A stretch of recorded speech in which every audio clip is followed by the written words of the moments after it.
Друштво ќе ми прави колегата Дејан Андоновиќ за да видиме што точно, односно кои се најновите информации во регионот и од светот и секако да ги проанализираме. Добар ден. Добар ден. Како си? Добар, еве, околу Иран повторно и денеска, за жал мораме секојдневно, но таму се случува ескалација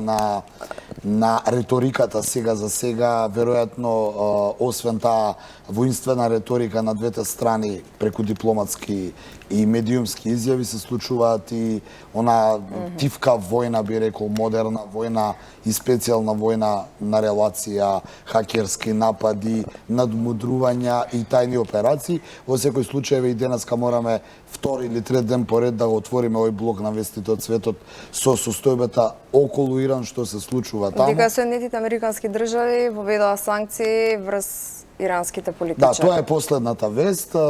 Последната вест е дека покрај оние санкции за целата иранска држава, сега се воведени санкции за челниците и лидерите на Иран, пред се за председателот на Иран, пред се за ајатолахот Али Хамнеи, што на некој начин се смета како голем удар или голема навреда за авторитетот на еден таков верски лидер во таа нивна шиитска република. Техеран веднаш возврати и рече дека овие санкции се смешни, буквално го нарекува постапките на Трамп и Белата куќа се ментално ретардирани, така ги нарекува бидејќи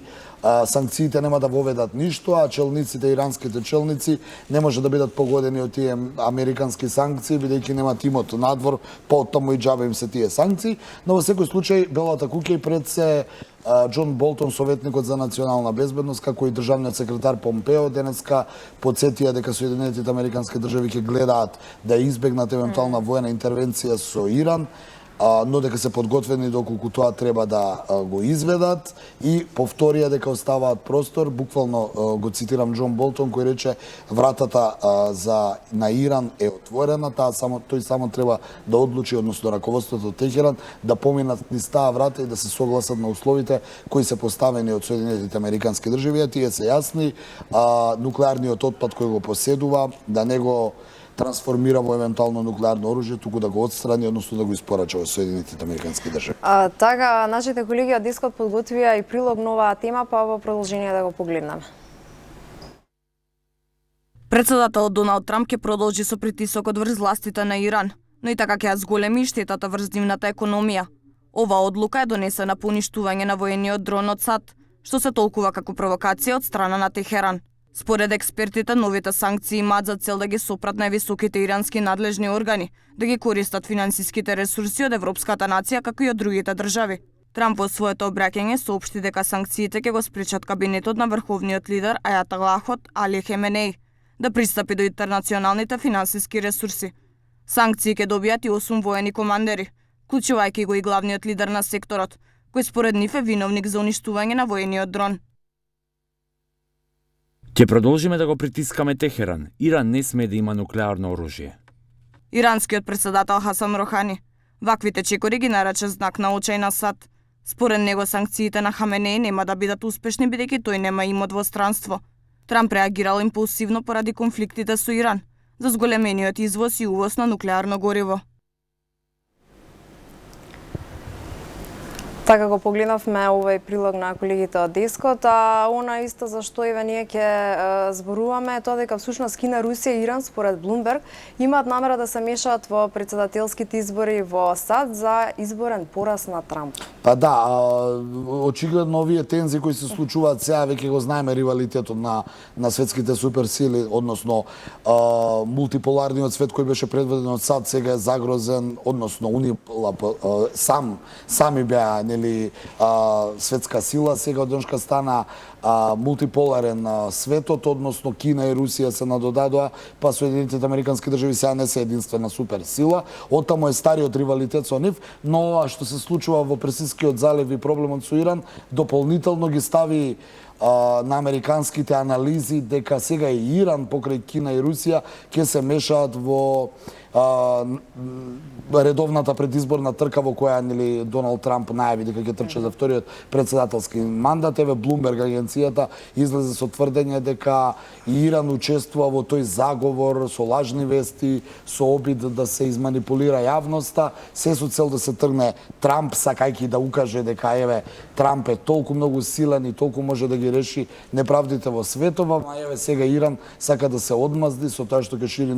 лажни вести и ќе се вмешаат директно во трката за председателската функција во САД. Ќе потсетам дека нешто слично и 2016 се случи кога имаше така наречено руско мешање, односно опозицијата која загуби во Соединетите Американски држави, демократите обвинуваа дека русите им му помогнале на Трамп да дојде на таа функција, додека републиканците и Трамп сметаа дека русите сакале да го невозможат па да дојде Хилари Клинтон. Значи влегуваме во една предизборна трка, а кога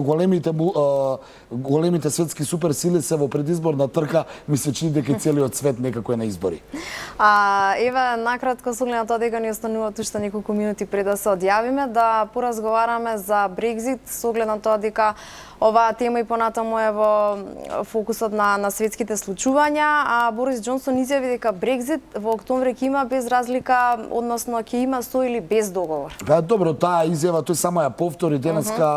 а е охрабрен како резултат на првин, ќе потсетам, трката во конзервативната партија, каде што од 12 кандидати останаа уште 4, најверојатно фаворит ќе биде за лидер на конзервативната партија и автоматски по уставот на Британија и иде премиер, наследник на Тереза Меј, Борис Џонсон. Борис Џонсон, ќе потсетам, го сруши тоа табу на британците дека Британија, она што го заговараше Тереза Меј, дека Британија не смее да излезе од Европската унија без договор, бидејќи ќе дојде до целосен колапс на британското општество пред се поради финансиите, но Доналд Трамп и американскиот претседател го фаворизираше Борис Џонсон, јавно изјавувајќи дека сака тој да биде лидер на Британија, односно премиер, и дека доколку тој биде премиер на Британија го советува да ја напушти Европската унија без договор, а како возврат на тоа ќе ги има сите трговски и бизнес договори со Соединетите Американски држави, а кога имаш договор со Соединетите Американски држави, веројатно имаш со речиси целиот западен свет. Така да охрабрен Борис Џонсон од тоа излегува сега и кажува онака мангупски дека излегуваме на 31 октомври со или без договор, уценувајќи ги новите европски лидери дека на Британија не е важно дали ќе има договор. Дај да видиме за вас европјаните што останувате да не ве оставиме без договор. Но имаме прилог на таа тема да го видиме, па ќе го прокоментираме. Да, накратко да го погледнеме, па ќе продискутираме уште малку. Поранешниот британски министер за надворешни работи Борис Џонсон, кој се смета за фаворит во трката за наследник на премиерката Тереза Меј, вети дека Британија ќе излезе од Европската унија на 31 октомври со или без договор со унијата. Борис Џонсон и актуелниот министер за надворешни работи Џереми Хант ќе се борат за функцијата премиер и лидер на конзервативната партија, бидејќи освоја најмногу гласови на партиската трка за лидер. Конзервативците избираат наследник на Тереза Меј, која поднесе оставка откако не успеа да го спроведе Брекзит. Така го погледнавме и овој прилог. Па, еве, тоа на што го прокоментиравме е дека Борис Џонсон веќе се гледа себе си на премиерската функција во Британија и веќе ја крои на, ајде за сега европска политика, но оно што е интересно и според моја лично мислење, сега јас ќе се оградам, но тоа така ми личи, се информациите пред се од Guardian кој денеска излезе и рече и тврди, британски Guardian кој е светски познат медиум, тврди дека Борис Џонсон бил жртва на, односно излезе една информација дека Борис Џонсон е на мета за ликвидација на одредени на одредени европски структури, зашто Guardian денеска излезе и демантираше велејќи дека руски тролови, односно руски како веќе ли се велат тие хакерски упади, шират лажни вести дека наводно Борис Џонсон сака да го ликвидираат проевропските структури со цел нели да не ја изведи Британија од Европската унија. Користени биле 30 на платформи на 9 јазици, така да Борис Џонсон не бил мета на антиевропски европски напади, туку тоа било лажирано, а мене онака лично ми делува како она претходна анализа дека како се захуктува таа предизборна трка и тука и во Соединетите Американски држави, така кандидатите можеби малку ќе си даваат до значај, па ќе си пуштаат такви некакви информации, па ќе ги демантираат дека еве некој сака да ги ликвидира, бидејќи имаат големи политички цели за одредени работи. Во секој случај во наредниот период ќе биде многу интересно пред се на европско, нели, на европскиот континент после овие европски избори, ќе видиме што ќе биде со Брекзит, состојбата во заливот и политиката на САД и она што нели ќе дојде за година и пол, американските претседателски избори, бидејќи Соединетите Американски држави и светот пред Трамп и за време на Трамп не се исти, па ќе видиме како тоа ќе продолжи понатаму. Така, јас ти благодарам, Дејан, за денешното гостување. Секако, што ново ќе има во регионот и во светот, ние ќе зборуваме така. Секојдневно ќе го апдейтуваме и ќе го испоанализираме колку што можеме. А ние ќе се дружиме повторно во четврток. Почитувани гледачи, ние тука се одјавуваме, се гледаме повторно во 17 часот. Во продолжение следуваат вестите со колегата Александар Петревски.